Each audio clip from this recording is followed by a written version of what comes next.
What's going on, everybody? Thank you for being here. We're here at the Reseller Information Network, episode 5. I repeat, 5. We are on our way. Once again, we want to thank each and every one of you guys who are subscribed to the channel, who've been coming, watching our videos, dropping comments down below, asking questions. You don't know how much we appreciate that. We thank you guys pushing us over that 1K mark. Now we're on to more and more and more. You guys that are coming and hanging out on Tuesdays with us, we appreciate that a ton as well. For those of you who don't know, on Tuesdays, we actually run a live stream with all the guys you see on the panel. And we are here hanging out, working, answering questions, what we can, and putting information out there, doing a little show and tell. Today's episode, we actually had a little serious in the street, man on the street, Cernoch out there doing a little man on the street. You want to go back and watch that. It's not often you get the behind the scenes inner workings of the Cernoch lair and honey hole as well. So you want to go check that out. Guys, I do, before we introduce our panel, I do want to drop a couple comments that we got this week. Just to let you guys know, we appreciate you dropping these comments. T-Cat left a comment, said, love that you had Katie on your show. I'm a big fan. Books are one of my main niches on eBay, and I learned so much from her, and your channel rocks too. Thank you very much, T-Cat. And yes, we do appreciate Katie for coming on. Katie reads on YouTube. If you go back to our last section, she talked a ton about how to resell books online. And so we appreciate her coming on the show as well. Nicole Turner left another comment saying, love hanging out and learning from you guys. Great to see Katie reads. No surprise you're at the 1K. And Viz left a comment saying, amazing video, guys and gal. I really appreciate the information you all provide. Since I'm new to reselling, it has helped me tremendously. And it's great to see you guys giving back to the community. Keep up the great work. And if possible, could you guys show a segment on shipping larger electronic items, VCR, small retro TVs? Thank you. Hey, we're taking care of that today. So stick around. Hey, so we are going to get right to it, guys. We want to introduce our wonderful panel of experts. I introduced last week Jimmy as the most hated man on TikTok. Man, I think he's still going. He's still hanging in there on the title. So shout out to my man, Jimmy, Old School Flips. What's going on, Jimmy? What's going on, everyone? Shout out to Eric for being like our host of this show and putting a lot of this editing together and everything. So, I got to give a shout out to Tim, because I told him last week that I would give a shout out to Tim because he shouts out everybody. Shout out to Leroy for coming to us from his beautiful living room, it looks like. And a shout out to Cernoch for giving me that information on those tags last week. I actually came across a champion sweater that was modern, and I didn't buy it. So I just wanted to give a bunch of shout outs, guys. There you go. Man, we appreciate so much. Jimmy is very modest about his knowledge, but he does have a ton of it. Guys, go follow him, Old School Flips, on pretty much anything and everything social media. He also has a new channel called Old School Resale. That if you're not subscribed, make sure you do that. You'll find links down below. You'll go check that out. And now we're going to get to, people say this guy's hilarious. We all know he has his own dictionary, the land of Timism. So if you're here and you're not sure, wait, what did he say? Sometimes we can interpret for you. Just leave it in the chat. We'll get you straightened out. But Tim, check in on that 7-11 point total. Where you at, bro? Webster and Oxford ain't got nothing on me. Let's just split that out there for everybody to understand. Shout out to everybody on the panel. Appreciate you guys rocking with us. I will tell you right now, we've crossed 96,711 points. 96,711 points. Golf clubs all around. We are at a grand total of 96,158 711 points. So yeah, we're getting closer to 100,000 at that point, and then I'm not really quite sure what's gonna happen, but Maybe a pizza party might be in the future. We'll have to wait and see. But yeah, I'm super excited about today. We got some awesome stuff as per usual. Thank you guys, as always, for tuning in. Thank you guys for all the questions and comments and love, support, the sharing, the whole 9 yards. It means the world to us. But yeah, super excited about today. I got a awesome little segment planned out for everybody, and I'm sure the rest of these gentlemen do as well. Shout out to Eric, though, that Orlando Magic satin jacket in the background. Banger. Yeah. I even got a little Washington, whatever they're I don't know if calling you themselves. saw me earlier, but I was like, It's Doug Williams, bro. It's Doug Williams. Okay. Shout out Scavier. Shout out Scavier. Hey, so we do have Leroy coming from the Blood, Sweat, and Cell live on TV. Coming out here. Yes, he's put the grinder away for a season. He's coming on to drop a little knowledge bomb today. Leroy, what's going on? What's going on, everybody? First and foremost, I just want to thank all of you guys for holding it down for me last week. Jimmy got me sick, and I'm just trying to recuperate from Jimmy passing the bug through to all of us. Katie was not a fill-in. She was scheduled. She did amazing. Appreciate you, Katie, for coming in and showing us about books. And I just want to say, I don't have 7-11 points or anything like that, but when I get to 5,000 pieces of metal in my warehouse, meaning tools, then I'll definitely let you guys know. Probably won't be able to show you guys or anything like that because there's just so many of them. But besides that, I will be doing a segment today on deep dive. Can't tell you, can't give you the secret right now about deep dive. All I'm going to say is you might have to get your hands dirty. There we go.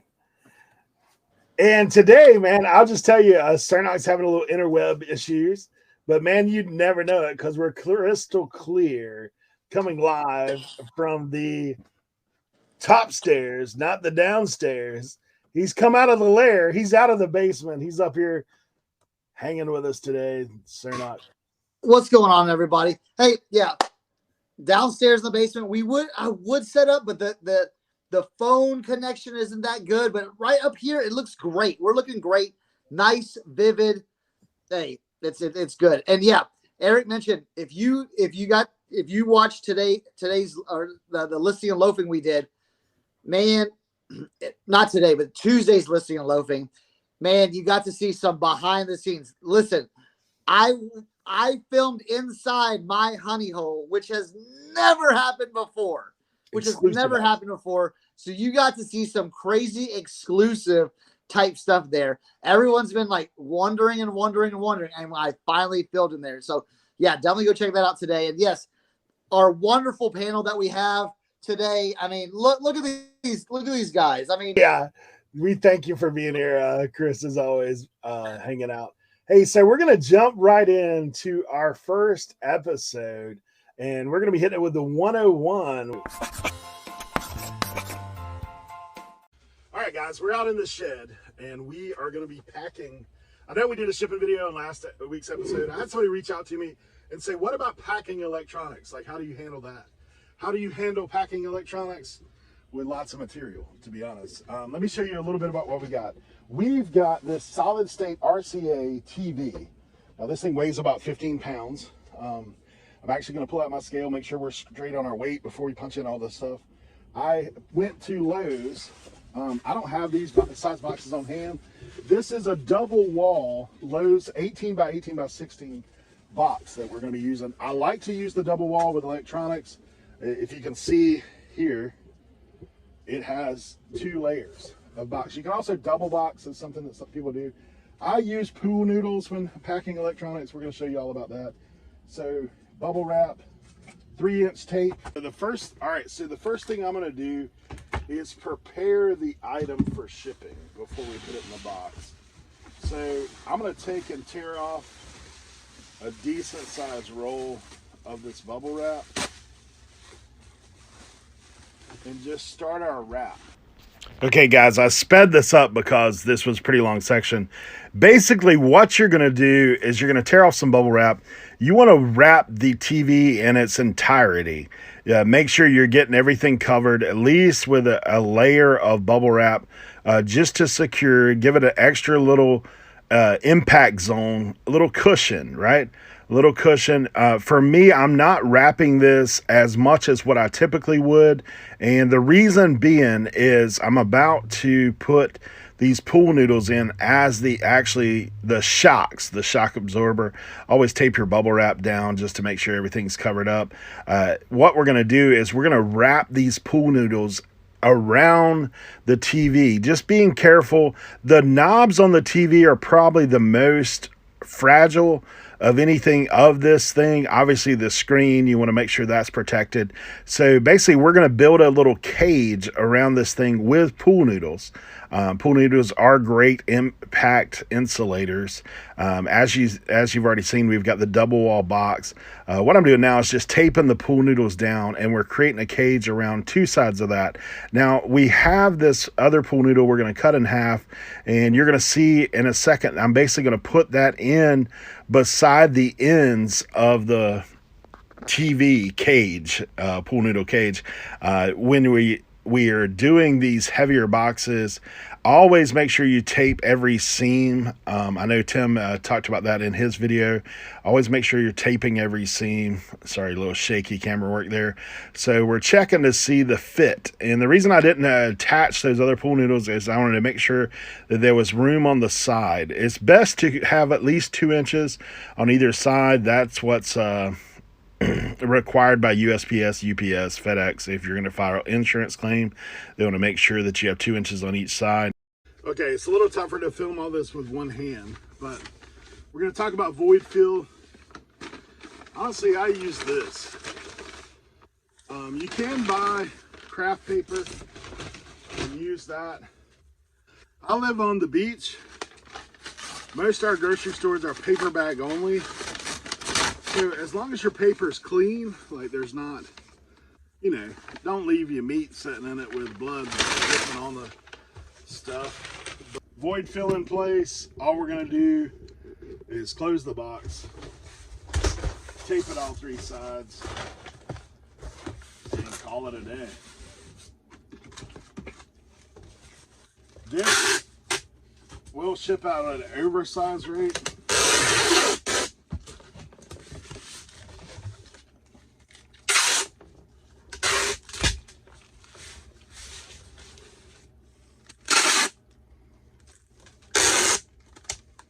Because it's more than 12 by 12 by 12. But no rattling, no rolling in there. I think we're good to go. All right, back to the studio. Yeah, man, that's awesome. Exactly what one of our viewers was asking for was how do you pack those heavy items? I've got my own shipping little hack with that.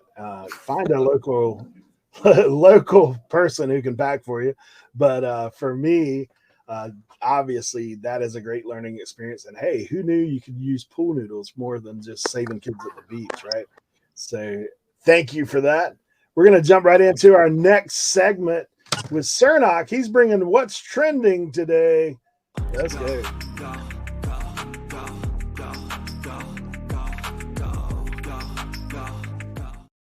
All right, listen, here's what's trending.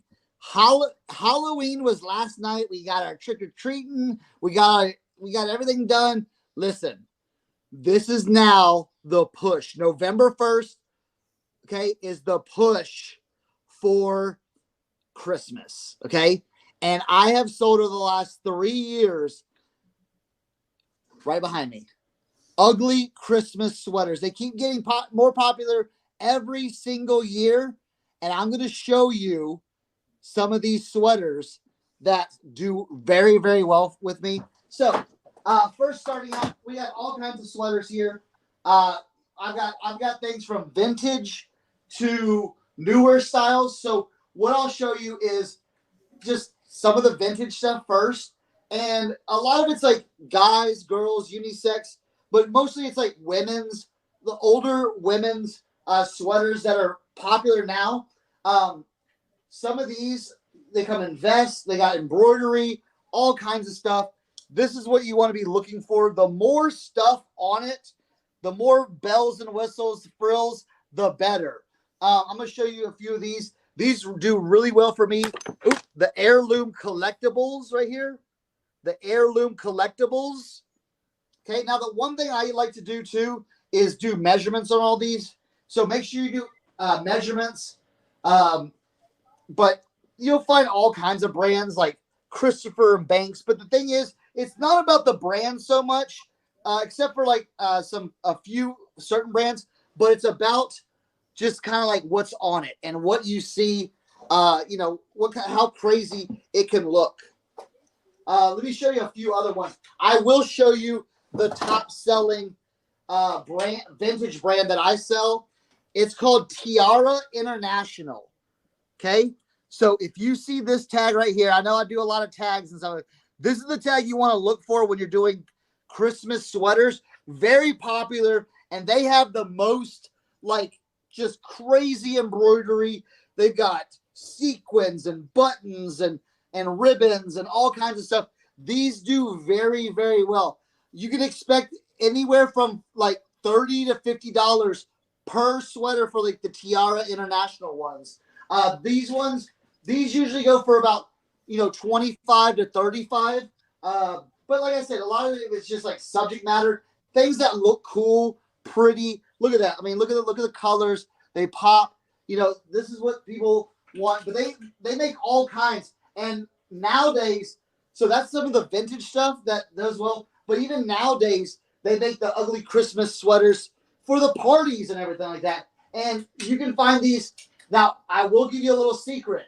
You can find these at your thrift shop, but also the way you can find these brand new is, now you got to sit on it for a little bit, but you can find them super, super cheap at a lot of department stores or Ross, Marshalls, TJ Maxx, Gabe's, whatever discount clothing stores you have in your area.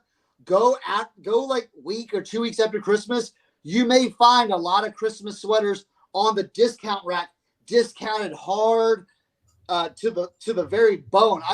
I found Christmas sweaters for $2, $3, even like $1 or like 50 cents in these discount stores. So it's not the thrift. Some of these discount stores have them, but yes, you can find them at thrift too. But here's some of like the more modern type stuff. Like I love to pick up stuff with like animals, dogs, cats do well. I found a bunch of sloth Christmas sweaters that I killed it with. Look, they even make sports teams. Look, New York Giants. I think I have another one here. It's college. People love to rep their teams, so you can find those. And then, just like I said, I've got MASH. So I've got vintage. Look at that. Let's see. It says Red Nose Rain Beer. Look at that. Like, pop culture. Elf has become a cult classic. Let's see. Look at this. I'm going to show you what I'm talking about. Got it at Gabe's. $1. You know what I'm saying? Wow. So when they discount them hard. You got to sit on them, but for $1, hey, you wait 11 months or, like 10 months, and then you get to listing. And then you have some of the funny stuff too. So, like I said, trending right now, I'm going to be listing. I've probably got 50 Christmas sweaters that I'll be listing over this next couple weeks, just to get them in, because you want to get them now because the parties start now. So get them listed now, get them into the rotation, and you'll do. I've done very well on them, and hopefully you will too. So that's my what's trending. There you go.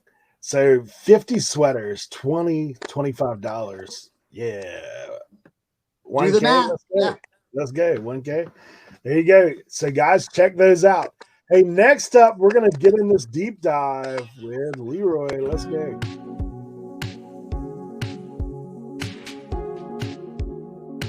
What's going on, guys? Okay, guys, got to bear with me. I'm still trying to fight this little bit of a cold that I have here. So I'm going to do this the best that I can. So what I really wanted to focus on today was we've been talking about being a new reseller and finding stuff around the house to sell, to learn, and if you don't have a lot of capital, well, then you got to ship it. So where are you going to get your shipping stuff? You can buy it. You can go in a dumpster. You don't even have to go into a dumpster. You can go to any kind of box store near you and just nicely ask them, hey, what do you do with that pile of boxes? And they'll be like, nothing. Like, can I have them? And you can take those. You got to make sure with certain boxes, talk to your post office, make sure like certain beer and wines, some of those boxes you cannot use. You got to put tape over them or whatever. But it's always good to check and see where you can get boxes. When you go buy something at the store, pay attention. Pay attention to the pile when they're stocking it. Pay attention to, what they're doing it, or ask questions, because that will help you instead of wasting the money on buying stuff like supplies. You can actually be buying product to help you build up your business, and then you can get the proper boxes and stuff like that you need. Also, I've said it before, when you go to these estate sales, you can get cleaning supplies, you can get shipping supplies, you can get office supplies. That's always a good place to go and grab some of that stuff that you need to do the shipping as a beginner. One of my favorites, my little honey hole of shipping supplies, is a furniture store. I have a couple of friends that work there, so I do have an in. But my furniture store, they call me up and they'll say, a truck came in today. We have a whole box of bubble wrap for you. Well, sometimes if a family come or whatever, my daughter comes, I'll have them cut it up in small squares. Or if I'm just under the weather, I'll just cut it up in squares. I use a lot of smaller stuff, probably about 16 inches by 15 inches, but you don't have to cut it. That's, so just keep your eye out and pay attention to the stuff around you where you can get shipping supplies cheaper as a new reseller. And then you can get, when you get more capital, you get more money, then you can get stuff that might work a little bit better, a little bit easier to work with. That's all I got, guys. All right, Leroy. Yeah, man. I used a little bit of this even since I've been reselling a little bit longer. I used to have a Tuesday mornings that had a clean dumpster that all they put in it was recyclables. So like it had bubble wrap in there. There was another dumpster that had nothing but clean cardboard, like no trash actually went in it, just that kind of stuff. So it's definitely a good idea to pick up. And obviously estate sales, man. I mean, estate sales are more than just finding items. Like I do the same. We pick up cleaning supplies for our house all the time. Like, so there's more to reselling than just what you get there. Next up, we're going to jump into our hacks with Tim.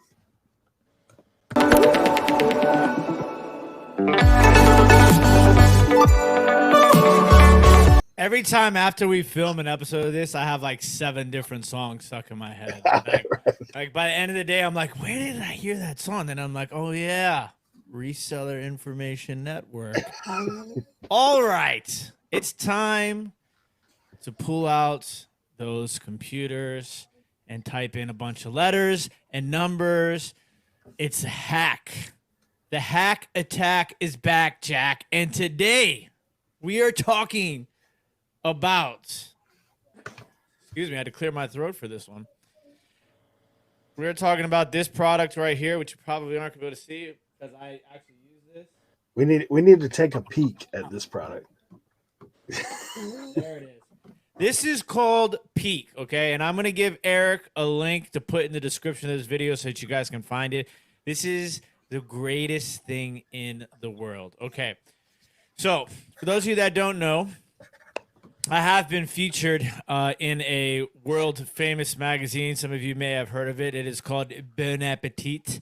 I was named one of the best places to buy Pyrex from on the internet. And so I use this to clean my Pyrex. Not only just my Pyrex, but other things as well. So the big thing about this is there's a couple of these videos on my my YouTube channel. You guys can check that out. And those will help you as far as cleaning some of these items using Peak, like the down and dirty aspect of it. But I did want to just give you guys the hack in advance, and then you guys can kind of see how those actually work in those videos. But this stuff is super concentrated, so you only need to use a very small amount of it. A very small amount of it will go a long way. You can actually use this on milk glass, and which is Pyrex. You can also use it. What is? Sorry, I keep getting this crazy feedback, but we're back. We're good now. We're good. So you can actually use this on glass. You can use it on metal, enamelware, things like that. So I'm going to show you a few examples of where we have used Peak on items before, and you guys can see the instant impact difference. The main thing that we use these for are they're commonly referred to as utensil marks, but they're just these black streaks and black marks that you'll find on glass, enamelware, even some ceramics. I will show you some examples of Fiesta ware that had these black and dark gray marks on them that have been cleaned. So first, I will show you, this was some enamelware. This is very high-end enamelware, so if you guys ever see this out in the wild, definitely pick this up. I picked up this bowl, and there you can see it with Peak. I picked up this bowl for like $2 or $3 at a flea market. It was absolutely destroyed, and I was able to bring that back to life. It had a whole bunch of black marks all over it, and you can see this is the after. There was a before, but for some reason StreamYard is not showing it to me anymore. So I'm going to show it to you guys on oh, there it is. Look at that. So I don't know why I wasn't seeing it on mine, but this is what it looked like before, and this is what it looked like after the Peak. As you guys can see, it is like night and day, and there is the final product. Now, this is going to be a Pyrex bowl. This is before. As you guys can see, a lot of times people will look at these Pyrex bowls in this sort of condition, and they will pass them up. But with Peak, you can take that Pyrex bowl from that and turn it into this. It's literally night and day. It works wonders on all of these black marks that you see on Pyrex bowls, enamelware, and even on ceramics like this Fiesta ware bowl. So this is a Fiesta ware bowl, and you can see down right here on the edge, there's all those black marks. All of that was taken off by Peak. And then here goes one more. You give you guys a little bit better angle of all those black marks. And now it is absolutely beautiful. So these are some examples of how Peak works on ceramics, glass, and enamelware. And like I said, it's definitely very, very, I see Jimmy peeking over the bowl trying to see how the Peak works. He's taking a peek at the Peak. So big shout out to Peak. It's very inexpensive too. It's not like some crazy like dollar amount to get those. So we will give you guys a link where you guys can find that, because I do not believe you can buy this in stores actually. But like I said, it is an amazing product. And it will definitely, it's a good way to take items that, because a lot of times you'll see Pyrex bowls or enamelware or ceramics, and people will price them super low because they think that you can't clean them. So it's when you are able to really get a good deal on an item because it looks damaged or very, very dirty. You can easily bring those back to life with Peak. So that is my reseller hack. There's some other items that you can use as well, just to throw out there, called Barkeeper's Friend. Is that what it's called? I think it's called Barkeeper's Friend. But that stuff works, really, really good also. So that's just my reseller hack. And if you guys are looking for more in-depth videos on how to use Peak on these items, you can check those out at my YouTube channel over the years. Hopefully that helps. Awesome, man. Yeah, if you have not seen the Peak video with Tim, a little shout out to Ma Dukes making a little guest appearance in the Peak. And obviously that video is an older video of Tim's, but man, it's still very relative in that aspect of cleaning. Nobody cleans glass like better than Tim and Ma Dukes, that's for sure. They're bringing it back to life. So, hey, we're going to go ahead and jump into our segment that is what we have.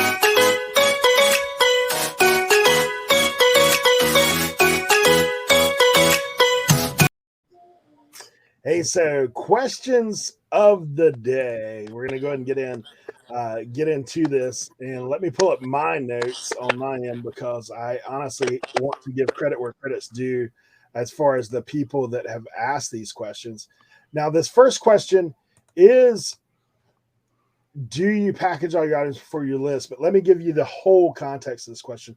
This question is brought to you by Mystic, and she says, do you package all items before you list them? I've seen online that most people do not package their items when they list them. How can you get the right postage if you don't box it up when you list? I'm 71. It takes me so long to list. I've started hating eBay. I have to send the pictures from my phone to computer, resize them most of the time, lighten them up, then make the listing, box it, weigh it, then done. I'm ready for bed after about 5 listings. I'm just selling things that are in my parents' house. It's like a warehouse after 50 years of filling this house up. LOL. So, hey, can we help Mystic out and give her a little how to? I don't know what that clicking is. Yeah. You might have to edit this part. There's some. Okay. Got it. I know where it's coming from. I got it. Right. So let's see if we can give Mystic a help with do you package all items before listing? Let's go to Jimmy. I myself do not. I actually just uploaded a picture of how I keep my inventory. I'm gonna share that real quick. I just keep it on shelves out of the packaging, just like this. I label my shelves. You can probably see right there K1, K2, so I know which shelf it's on using the custom label. I don't package stuff until after I sell it. Pricing stuff pricing shipping can be a challenge. I've sold enough items, selling 900 items every 90 days. I just know what stuff ships for now. So I do a flat rate shipping. We'll talk a little bit about that later. So you can still weigh stuff and measure it and get an idea of what size box it'll go in, and you can still have an idea what your dimensions will be and add that. You need the scale though. If you're listing stuff, you should have a scale right there. If you're not familiar with weights, and if you haven't shipped a ton of stuff, like I can pick something up and have an idea what it weighs, but you can get an idea if you're using calculated shipping. I'm not the best person to ask this to because I don't use calculated. I do a flat rate based on the weight of it and what I know shipping charges are. All right, Tim. No, I could never do that. It would be absolutely impossible for me personally, just because of a majority of my inventory is breakables. I have seen some people do that. I think it's easier to do it if you are very niched down. So say you only sell shoes, or you only sell hats, or you only sell clothes, t-shirts. Like, I think some of those things are a little bit easier to have packed already. We only use, I only use flat rate shipping, so I never really have to worry about calculating shipping. All I have is, the ideas that I have learned over time. So, I know that this is going to be a certain amount of shipping at its farthest point, which is why I use flat rate shipping. I think that it in the end it might be helpful depending on how large your inventory is. But I personally do not package all my items before I list them. I would not recommend it unless you were like very niche down, or you had an extremely small inventory, or you were maybe, it might save you some time in the packing in the end. But if something like sits for like over a year, and it's been packed in a box, like, it might not, the bubble wrap, depending on where you get your bubble wrap, might not even be bubbled anymore, if that makes any sense. So for me, it would make more sense if you did not do it. But once again, everybody is different, so you have to kind of experiment what works for you best. Maybe it's something you want to try, but Mystic personally, it sounds like you're probably better off not packaging your items before you list them. Leroy? So I do not with most of my items. I do have a system where because I am niche down, like Tim said, I do have a system where 90% of my stuff goes into a plastic bag. I live in an area where it can get a little mildewy and possibly mold. So I cover everything and I'm in a warehouse. So I just don't want any headaches. I have open containers. So I use plastic bags to be able to save half of my inventory in case there was an issue. But if it's a bigger item, I do sell some stuff that's like 60, 70 pounds, and I will put it in a crate. Because like she said, how do you know what the weight of that crate is or the box? So the bigger items, a few of them, not a lot, I will weigh the crate and pretty much just have it in the crate, and then I'll do my final packing when I ship it. But it's in the crate, it's all measured up and weighed. So when I put my listing in, it's already all set. So that's pretty much how I do it, guys. Cernoch. It goes different ways. You know, I don't ever really pack. I mean, there's only a few reasons I package before I list. Is when I do shoes, I have them all packaged up. Okay, I have them in columns so I can skew it. I have them on. If you see my shoe cave, I have it all lined up against the wall in the shoe box from USPS, and I stack them in columns. And that's where I can do like the certain SKUs where I can just in the SKU I can put column 3, and I can just look down to column 3 and get, find which box it is and pull it. With hats, I just do big boxes of hats. So it'll be like, each box fits 40 hats. So I'll say it's in box 1, box 2, box 3. But with that type of stuff, like just doing like random stuff, I would maybe invest in a shelving system, kind of like Jimmy showed. And like I have in my basement, to where some of your large objects or like your funky shaped objects, you can put on the shelf. And when it does sell, you can pull it off the shelf, wrap it up, make sure it's good, and send it off. Because like Tim said, the worst thing you would want is to package something up, bubble wrap it, do it all up, and find out it had maybe some water and mold grew on it, or the bubble wrap, or something got in it, or messed it up, and you ship it out not even knowing. So I would refrain from trying to package all your items before you list them. If you're niched down into shirts or shoes, jeans, or cards, or if you niche it down far enough, then you might be able to, but it sounds like that you're not at that point yet. So.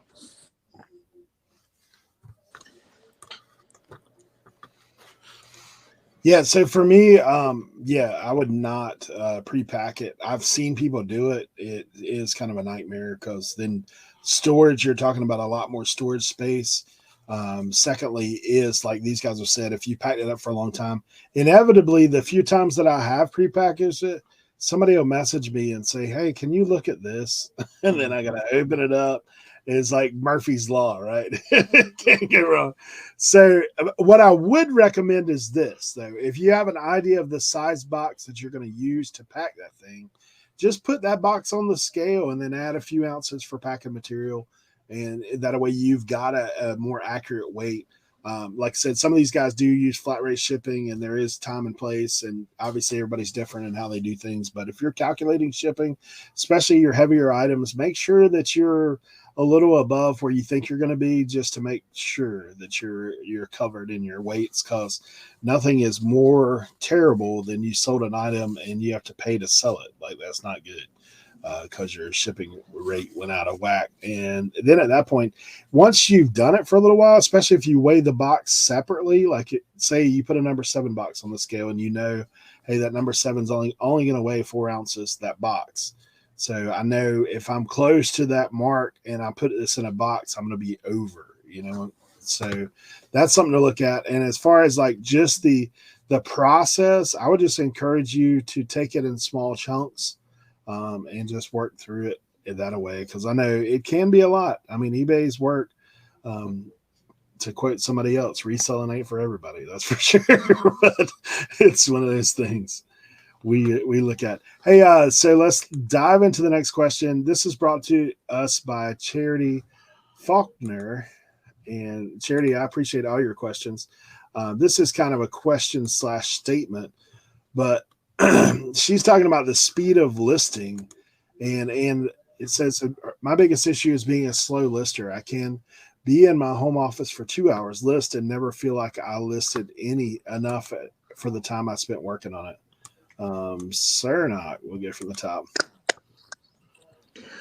Well, listing is, I feel your pain. Okay. Listen, it's easy to go out 2, 3, 8 hours and buy and, spend money and get all this stuff. It's the listing part. Yeah. Listen, I could list 5 items and feel exhausted, but it's all about it. Like I said, it's all about getting the listings done. What you may want to look at if you think you're like a slow lister is maybe listing higher end stuff.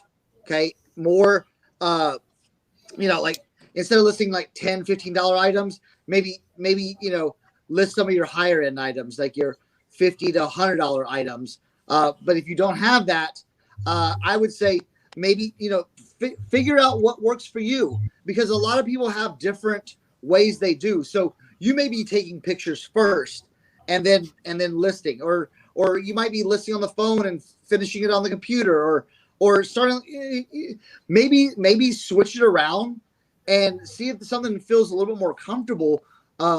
Because if you feel like you're just, slow, just being slow every single day, then whatever you're doing may not be the right thing. And if you switch it up, you might be like, wow, this takes, so much more, or so much less time, and you can get more listings done. So, yeah. And I would say, just like in the end, just like, don't beat yourself up on it, because, with eBay, you want to make sure your listings are, as best as they can. So it is okay to take, a little time on it. So, yeah. Jimmy. I actually really, really like this question, because it's something that maybe some of us can't relate to or don't fully understand. Is not everybody is fast on a computer. Not everybody is fast on their phone.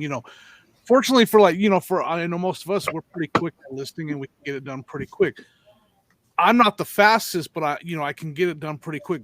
So I'll start off by saying this. I used to only list on my computer. I started off there only listing on my computer, put the pictures on a memory card, uploaded it to my computer.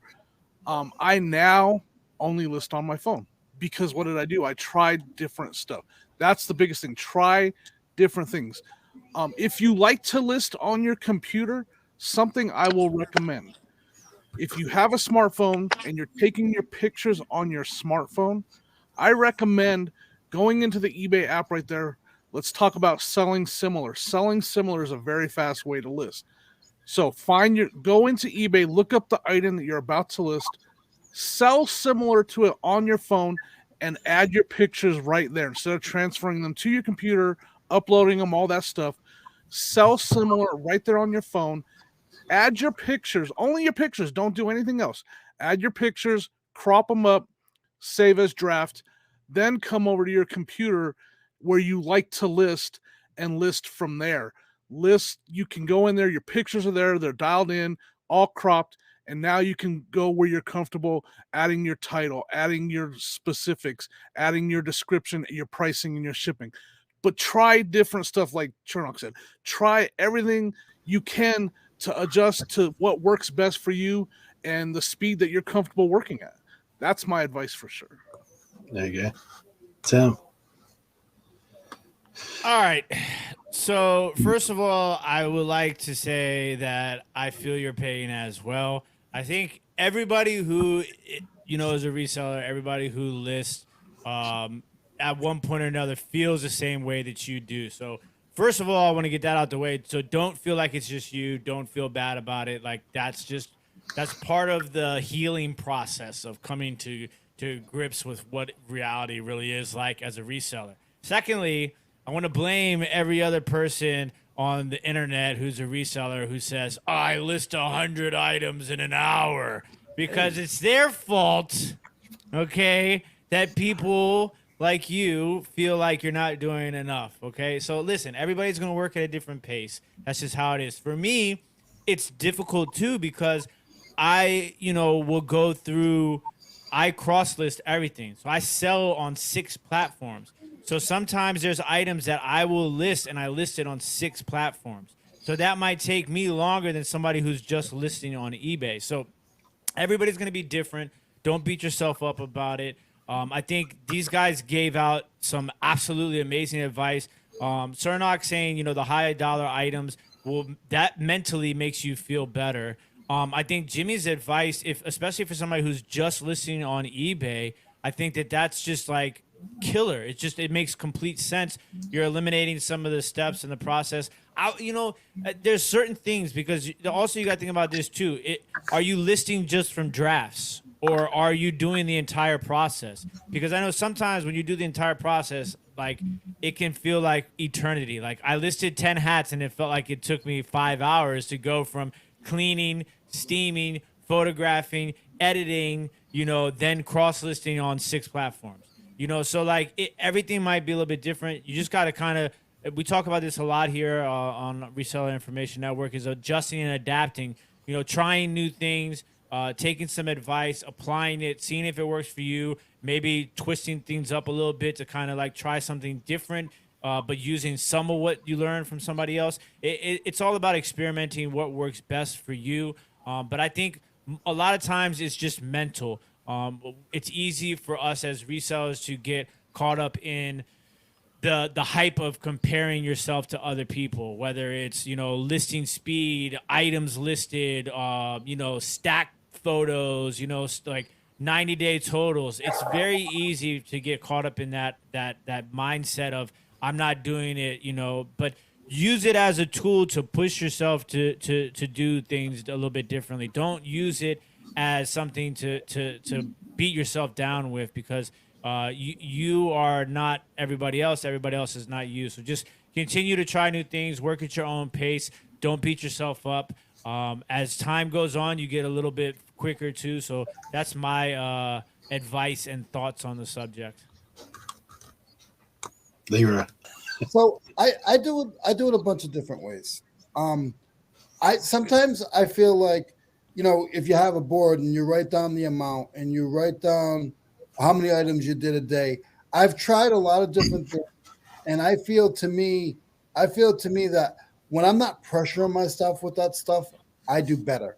So if I'm listing some of the stuff that I got new, but then I'll walk over and I'll grab some of the older stuff. So it's not all the new stuff that I'm bringing in. It's also, I'll go over to a shelf and I'll grab something that has been sitting there for 3 or 4 months and list that, get that in the mix, list that as well.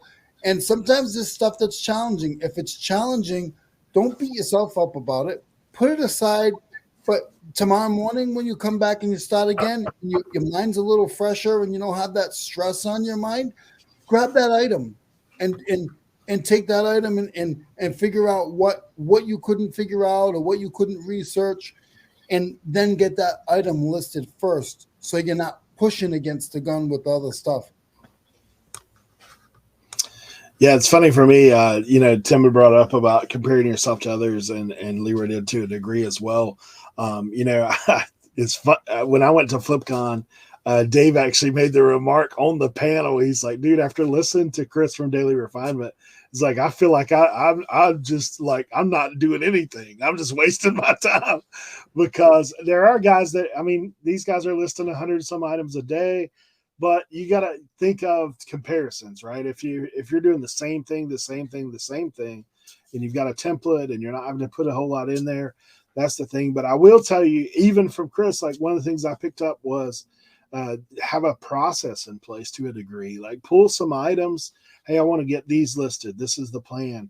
And then, later in the day, clean some items or get some stuff ready to where all you got to do is take the pictures and then, kind of station it out to a degree. I'm not a guy who takes a bunch of pictures and then lists, because I like Jimmy. I just list from my phone. That's all I know. And so by the time I took the pictures, like, I'm like, okay, I've already hit sell similar. I've already taken the pictures. I put them in. And as far as resizing every picture, I personally do not do that. Like, I can tell you, what I do is I make sure that first picture is really good. The rest of the pictures I go through and I put what needs to be there. You know what I'm saying? Like, I'm not taking 12 pictures of every item. I try to do at least 6. Obviously, if you're doing a DVD or a game or something like that, you're only taking 3, 4, maybe at most, like one side, the other side, the inside, that's the kind of thing. So it really depends on what you're doing. If there's any flaws, make sure you take pictures of that.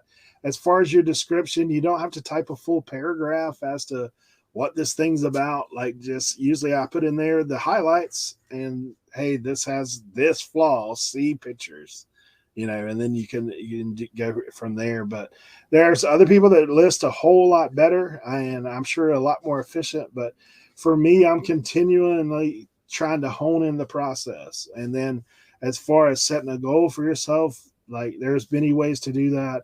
My man, Obxpicker, he's got a momentum board that he's on there every day. He's writing it down. And there's a lot of X's on those days, and he'll tell you straight up, some days it just ain't happening. He didn't get what he wanted to get done. I've always lived by this motto. Really, there's nothing you can do about the past other than apologize for it and just move forward. You can't go back and fix this. You're not going to make it all up in one day. Like, just move forward and say, hey, my goal today is to do this, and I'm going to do my level best to do that. I'm going to be prepared to do that. I'm going to get, to do that. And then some of it's just discipline. I can tell you, I know these guys. I've known these guys for a while. We all, to a degree, have that in us to where we're like, okay, undisciplined at times, but then, we come back, crack the whip and say, okay, I'm going to dig in. I'm going to grind. And when we do, we see results. So, like, sometimes you have to do what's uncomfortable. If you're part-time and you have a goal to work that math backwards. If you're full-time and you're like, dude, I got to pay these bills, then you got to go back and watch our motivated. How do you stay motivated to list? Maybe that'll help you out as well. So let's jump on this next question there. And this one comes to us from another one from Charity Faulkner. Let me read the full question and I'll pop up the question as well. It says, what is your position on large collections? I have a large collection of chicken and rooster items and a large collection of cardinal items. Both collections were bought at auction. Do you think they should be sold individual items, lots in their entirety, or multiple lots? I also have large lots of Hummel, Precious Moments, Lennox, Fontanini, Goobel, I'm sure I'm butchering that one, and some Meeseman. Goebel. What's the Meeson? I'm not sure what that one is, but Goebel is like Hummels. Yeah, I'm gonna tell you, it's Meisen. I think that's German. Okay, we'll go with that. Tim being you're already on it. And honestly, a lot of this stuff sounds like Tim's. Hey, you're speaking some Tim language here. So this is very obviously, this could go a million ways. Okay. Right. There are, I'm sure, some people who are like, there's no way. It depends on how large it is. Okay. If we're talking like 1,000 birds, right? I know I can look at this, the guys right here, Leroy, Cernoch, Jimmy, and Eric, and I think I can pretty much say for certain that neither one of them is going to sit down and list 1,000 birds. Correct me if I'm wrong, but I'm pretty sure none of you guys are going to list it. Come and get it priced is what I'm Not happening. So yeah, it really depends on, now, if say it was 1,000 transformers or 1,000 snap-on wrenches or 1,000 snapback hats or like any of those things, it might be a little bit different. So it really depends on how much you are into that large collection, number one. Number two, you have to look at value. There's anytime, and this goes with anything. It doesn't necessarily have to be a large collection. Like, so say I buy a lot of video games, right? And there's two $40 video games in there and everything else is like $5. I'm going to list the two $40 games individually, and I'm going to take everything else and lot it up and sell it as a lot. That's how I look at things. I think that the lots, I would never, then you have to think about like lot of it entirety. Now you got to worry about shipping. Now you got to worry about, what's the likelihood of you finding somebody that wants to buy all of it? The likelihood of that is going to be very slim to none. I learned this dealing with, believe it or not, Pyrex bowls, because when I first started, I used to sit on my Pyrex bowls until I could complete a set, and then I would list it as a set because I was thinking that I was going to get more money by selling it as a set as opposed to selling them individually. But the thing is people who are collectors, they might already have 4 or 5 of those birds, but they only want 2 of those birds. Now somebody's going to message you and be like, can you split up that lot? I just want those 2 birds. Then you have to backtrack and you have to relist those 2 birds. So it really comes down to those sort of situations for me. I think as a whole, it really comes down to the numbers. How many items are we talking about? Number 2, the monetary value, list the high-end ones, lot up the rest. And then number 3, you have to think about shipping. You don't want to put 1,000 pieces up for sale, and then when it sells, you're like, yes, it's all gone. And then you're like, how am I going to pack all of this? And then you're shipping. Like, I mean, who knows how that's going to go? So my suggestion is to always break things down based upon those varying factors. You guys got anything else on that one? Leroy's got something. My thing with all that is sometimes I get box lots of tools or wrenches or whatever. And like Tim said, exactly, I'll pick out the expensive ones. If it's $20, more than $20, I'll piece them out by themselves. I'll also make lots, but different size lots. So I'll make a $40 lot. I'll make a $20 lot. I'll make a $10 lot. And that for me catches all different price ranges of people. So, okay, no, they don't want, 125 wrenches. They only want 15 wrenches. So they'll buy the $10 lot. But some guy might want to get a start and he'll buy all of, 150 pieces, and then I'll do it that way. So that's what I like to do is I like to make different size lots, but try to pull out the good stuff. I do have one thing I'd like to say on it, because I agree with Tim totally. I don't think there's a collector out there that's going to buy it all and keep it in their collection, but there is someone out there, maybe not on this panel, but there is someone out there that might list all 1,000 birds individually and, hope to get 5, 10, that's $10,000. They can get $10 a piece.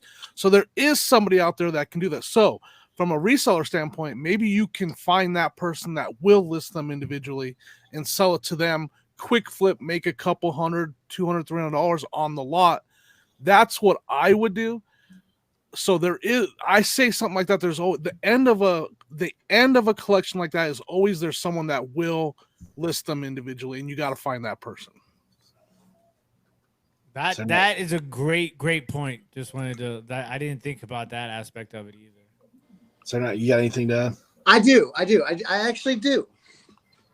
So Tim, I was like, all right, I got my answer, and then Tim said my answer, and then I formulated another answer. Tim said that answer. I formulated another one, and I formulated like 2 after that, and then Tim went brr, brr, brr, all through it, and then I was like, oh, I got a good idea. Then Jimmy did it, and then here's my thing. I'm gonna do it simple. Okay, did you check the comps? What's the comp saying? Are the comps selling in lots or individually? What's price better? Yeah, you might check the comps. If there's a lot there, use that information. There you go. Done. See, I put this question. I answered this in the chat, in the comment section. Now, and I'll put a little addendum to that because these guys said some of what I said. My addendum is check the comps. But here's I know because I've heard this from the guys on this panel numerous times. So all of us okay, if I had a bunch of Hummels, what I'm doing is I'm typing in Hummel, then I'm looking at the listings, then I'm looking at highest sold, and then I'm gonna look at all the ones. Do I have any of these? Like that's the first thing I'm looking at, because those will get listed individually if they're sold for the highest comp. And then I also will look, the other side is, like they said, like check what's the comp saying. Is everybody selling these individuals? Are there some that sell quicker than others? That's the other thing to look at.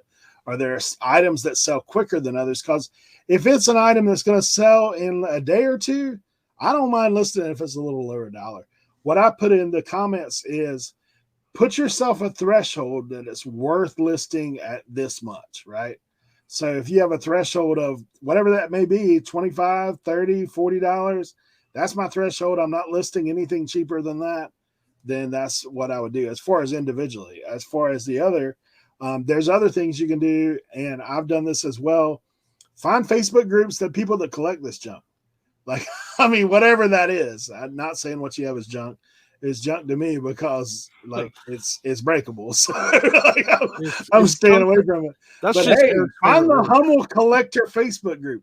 There may be somebody that's looking for something that you have, and you might be able to sell that directly to that person, not have to deal with eBay fees. I will tell you, just as a little forewarning, however you sell that to that person, make sure you have seller protection. That's the thing that I would tell you. Use use PayPal as a commerce side of PayPal. Don't do friends and family. You'll never get your money back if they file a claim. Like, it's one of those things. There's a lot of things to consider with that. You might be able to find somebody locally who's a Hummel collector, by using Facebook. So that might be a thing to put out there as well with that one. All right, let's look at this next one, and let's see. So Patricia Phoenix dropped the question in, and we'll put this one up.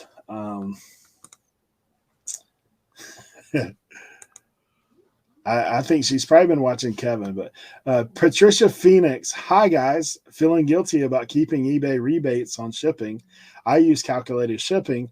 I don't think I'm charging too much, but some of the YouTubers make me feel guilty like I am. Is there a cheaper way to charge for shipping? Let's go, Tim. Okay. All right. First of all, the first mistake here is you listen to a YouTuber. I know we're YouTubers giving you advice. Other than RIN. You listen to one other than RIN. The best advice I can give you is don't listen to 90% of the YouTubers, okay? Secondly, don't use calculated shipping. Obviously, everything I'm saying right now and I'm about to say, only go by if you think it works best for you. Everybody is different. We all do things differently. I'm not saying that this is the only way to do it, but I'm answering this question honestly, like I always answer every question. Don't do calculated shipping. Just because the calculated shipping, especially with eBay, tends to be much more higher than what the shipping actually is. And for me, I do flat rate shipping. And so everything is based, unless it's like a very large item. So there's three categories. There's flat rate shipping. I'm going to use UPS, and I tell people I'm going to use UPS, but I'm going to buy my own UPS label. And then it's just crazy to ship this thing. I'm going to ship it FedEx probably. I don't use FedEx as much as I used to because I had some issues with FedEx personally. But FedEx is the only shipping cost that I roll over to my buyers.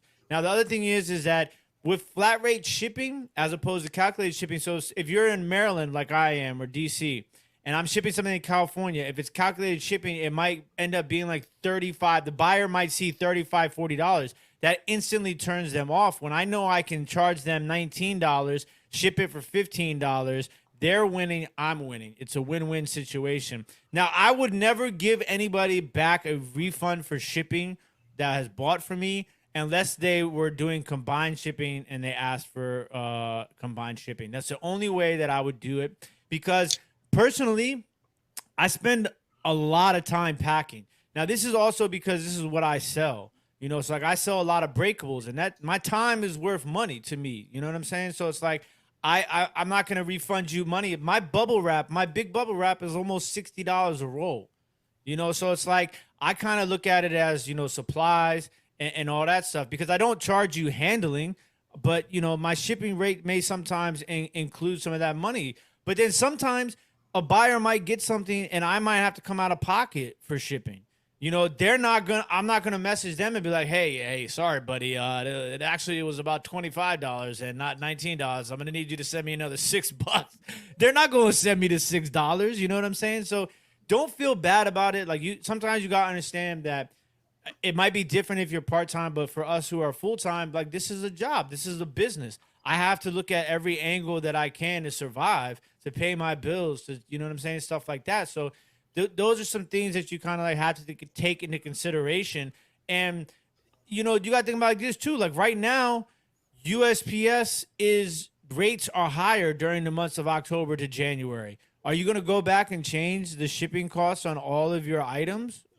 Absolutely not. So it's like, you know, there's so many variables that go into this. My biggest thing that I would suggest is feeling guilty. Don't feel guilty. This is how, you know, this is business. This is life. Don't feel guilty about it. Number two, don't use calculated shipping. I don't think that you're charging too much. I mean, unless you're charging somebody $19 for something that's shipping first class. I mean, that's a little, you know, there are some people out there that are probably doing some really super sketchy stuff. What I'm doing is not sketchy. It's totally ethical and it's part of business.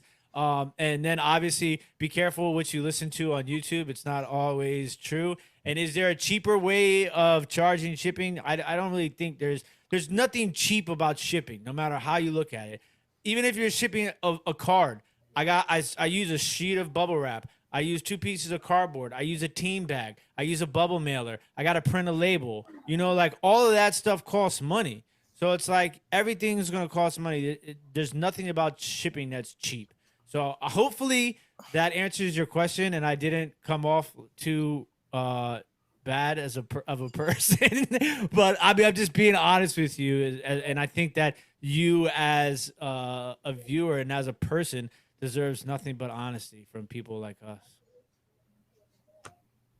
Jimmy. You know, I think, first of all, I feel like the answer might be in the question. Keeping the eBay rebate on shipping. There is a way to go in there if you're doing calculated shipping and turn that off. If you're asking, is there a cheaper way of charging? There is a way to forward that rebate to the buyers. There's like a box. Yeah, I don't know how to do it because I'm like Tim. I do a flat rate shipping, but there is a way to turn that off to where you could forward it to the buyer, which is a cheaper way of charging calculated shipping. That is an option. Can I speak exactly how to do it? No, because I've never done it, but I know it exists. Feeling guilty, I'm like Tim, like, unless, are there YouTubers out there that could be calling you a monster for doing that? I guess, but for the most part, the people I watch that are trying to help you learn, they're just telling you what works for them. And I feel like they're trying to help you. Like, I don't want to make my money on extra change from shipping. That's not how I want my business to run. That's not how I want to make my money. I feel like I would be doing my business wrong. I mean, again, I'm just telling you what works for me. I'm trying to sell as much product as I can, and I want the shipping to be fair. Market value stuff has a market price. If your shipping's too high, you're missing out on sales. If it's something that has, if there's stuff that there's a decent amount listed and a decent amount sell every 90 days, there's hundreds listed and hundreds sell. Unless you're selling like one-off crazy items, then don't worry about shipping. If you have like, there's only 2 listed in the whole world and you have one, someone's going to pay you whatever shipping. Like they're at that point, they don't really care. But if it's something that's market and there's a market for this video game and every single one of them, there's hundreds of them, they're all listed for 25 plus 4 shipping. If yours is 25 plus 9 shipping, you're going to take forever to sell that item. So, it all, that's a one variable in there, but for the most part, don't recommend trying to make your money in the shipping part of, like there's people that will literally list something for $10 plus $100 shipping, I don't even know how to explain all that, right? You're not doing that. But anyways, that's my point on it is I don't think anybody is trying to make you feel guilty on purpose or anything like that. Unmute. Unmute and wake up. Guys, again, I really apologize. I'm still trying to fight this little bit of cold or whatever I have here.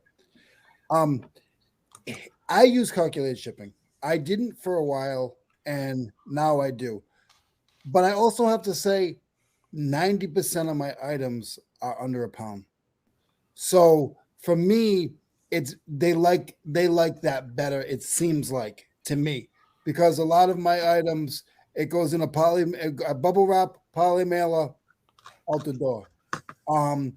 Unless it's a priority flat rate, which these guys have spoken a lot about today, then it's a flat rate price anyway. I used to do certain things would have certain prices, but I haven't had many people message me and say, hey, I think your price is a little high. Once in a while I'll do, and I'll say, hey, let me go back in, let me check that, I'll adjust it. And usually if you jump on it quick, you'll still get the sale. So that's pretty much how I do it. Oh, it won't let me grab him. Cernoch. See first. I think this question's for you, Eric. Oh, he's back. He's back. This internet connection's driving me nuts. All right, it's okay. We'll be back better than ever next week. But yeah, the thing about the shipping aspect is, I like Tim. There's some things I agree with Tim, and some things I don't. I do, but it's whatever works for you. I do flat rate shipping. So like on shoes, I charge $12.99. It may cost someone in like Virginia, because I'm in West Virginia.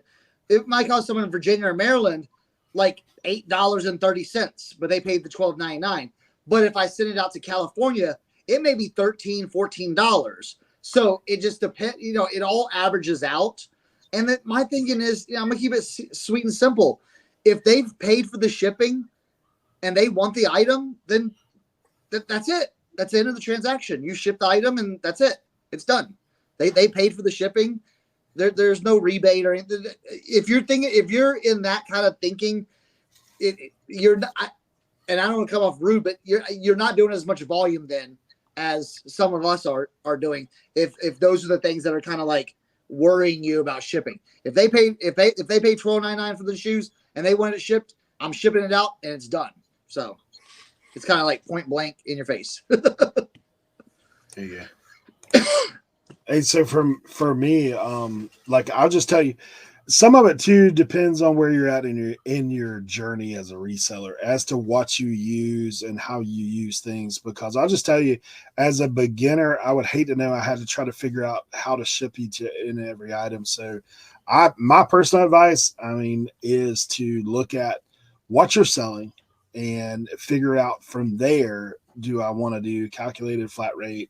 There's all kinds of things to do. There is a way to go in and edit your rules. I will tell you this. If you don't have somebody kind of helping you with that, editing your rules, don't mess with the rules, because I screwed myself hard on some shipping trying to make all these different categories and put things in different categories. For me, I do use calculated shipping. And the reason I do is I sell a lot across the board, a lot of heavier items as well. And heavier items have messed me over more than one time, me trying to figure it out. On the other side of that, I also use flat rate shipping because I do know you have to be competitive in certain areas. If you're selling a lot of clothing and you can stick it in a priority flat rate envelope, then you do not need to be charging that guy $15, $20 to ship that somewhere. You need to be charging them like close to what that is. You're getting free material to ship it with at that point. There's no reason to charge $15, $20 to ship a sweatshirt to California that you can ship for under $10, like on a flat rate envelope. So that's something you do need to take into account with. I did learn, and I know where Tim's going with the flat rate, because I did learn when I first started trying to sell clothing that was hitting in that flat rate envelope. rate. It was over £1, and I know I was having a lot slower sales because I was charging too much for shipping calculated. As far as passing on the savings, if you're shipping first class, you're paying for everything. You're paying for the tape, the box, the packing material. All that is coming out of your pocket. Like there's nobody else. If you're shipping priority, more than likely you're getting priority boxes from USPS. If not, why not? They're free. Go on the USPS.com. The link is down below. Check that out. If you're having to buy boxes, like when I have to do bigger electronics, like you've seen earlier in this show, like you're more than likely you're not fitting a TV in a priority box. I'll just tell you. And if you are, you're probably going to run into some shipping difficulties. So make sure that you are kind of looking out for yourself. There is rules that you can go in and change. Jimmy referred to them. I would encourage you, try to get an eBay rep on the phone and walk you through that stuff if you need to, because it's not a cut and dry situation. If you go and you watch 10 different YouTubers, they're going to tell you 10 different ways to do your shipping. So do what works for you, and just, look at, hey, if my sales are slow on these items, like shoes, like certain things, then you might have the wrong method of shipping going on. There's things like UPS that are way cheaper than USPS of certain items, like Tim referred to. You can use pirate ship for some items, and they do cubic shipping versus, weights and measures. Like those are just a few tips if you're looking for a way to make your shipping a little cheaper. Now, I will say this, shout out Commonwealth Picker. He actually does Commonwealth Flipper, Trash to Cash, all those things that Kevin's a part of. He does put in his weight a little lighter because he's been doing this 20 years. He knows this is going to ship for this weight. This is going to ship that kind of thing. So there's a way to do that too, but then you got to remember to change it back when you sell the item. Otherwise they'll pop you on an underweight or whatever. So no quick and easy thing to that. But like you said, there's ways to start looking at that. If you do need help, we've said, feel free to drop questions. Charity, I know that you've been in listing and loafing with us and stuff as well. So we try to help what we can. But like I said, everybody's business model is a little different. I can tell you this, if you live in the Midwest, you got a leg up on all of us. Like we're far east and far west. I actually reside in the middle of the ocean. So when I ship something, like we had to call them carrier pigeons or something to get it out of here. But, you want to talk about animals in mail? What's up, Jimmy, man? Every time I send something to Colorado, it's like they still use horses to deliver the mail. It's way more expensive to ship to Colorado sometimes than it is to California. I never understand. The same thing with Louisiana, too. It's like they got to get down on the swamp boats and the air power boats and deliver the mail. And you know what I'm saying? They got the alligator fees. You know what I'm saying? Like, I don't know what's going on with Louisiana and Colorado, but they always get me in trouble. Airboats and Pony Express. That's what they got going on down there. Yeah. Swamp riders. Hey, so as always, guys, if you do have questions for us, please drop them in the chat. Put them down in the comments of this video. We're trying now to premiere out these Friday videos, so we'll try to help you along the way. So we do thank each and every one of you guys for being here. Make sure that you, like I said, leave comments, subscribe, do all the things that YouTube likes, and check for videos throughout the week. We're going to be dropping some shorter content that you can get to. You guys got some final thoughts? Let's go, Cernoch. Hey, thanks for everyone for supporting us, coming in on Tuesdays, watching us. Everyone's commenting on our RIN videos we put out every week. So thank y'all so much. We're just trying to bring y'all good, honest content and just trying to help everyone out in their reselling career. I know I've learned a lot from these guys on the panel, and hopefully you'll learn something from us. And if you have any, like I said, if you've got questions, please put them down in the comments section, and we'll get to them, or you may be featured on next week's show. So yeah, so thank you everyone, and we'll see y'all next week. and next Tuesday. Yeah. So all I say, guys, is this information that we're giving you is amazing. I learn from these guys every week. Of course, we have a brotherhood here that is like no other brotherhood. I really feel that in my heart. But you know, you can message me on Instagram if there's a tool question. I am not the tool expert, but I deal with a lot of tools. So, you know, again, feel free to leave something in the chat. Feel free to message me on Instagram, Blood, Sweat, and Sell, and continue the good journey that you're doing on the reselling. See you next week. Hey, I got to go before Tim, so I get to say shout out to everybody that's leaving questions. Thank you so much. Shout out to everybody hitting that thumbs up. Thank you, everybody, for watching, hanging out with us. I hope you guys learned something. And again, like Cernoch said, we just want to help. We're just here to give you honest answers, stuff that works for us. That's the main thing, is we're trying to teach you the stuff that has worked and helped us become successful and help you guys learn as well. Well, I mean, I can't do shout outs now. Jimmy already gave all the shout outs. No, but listen, I think, you know, it's really important to understand this episode was important, especially to helping you understand that as close as all of us are, and as many of the things that we all do the same, even us, we do things differently. And that's something that you need to really understand, is that I talk about it every episode, and that's adjust and adapt.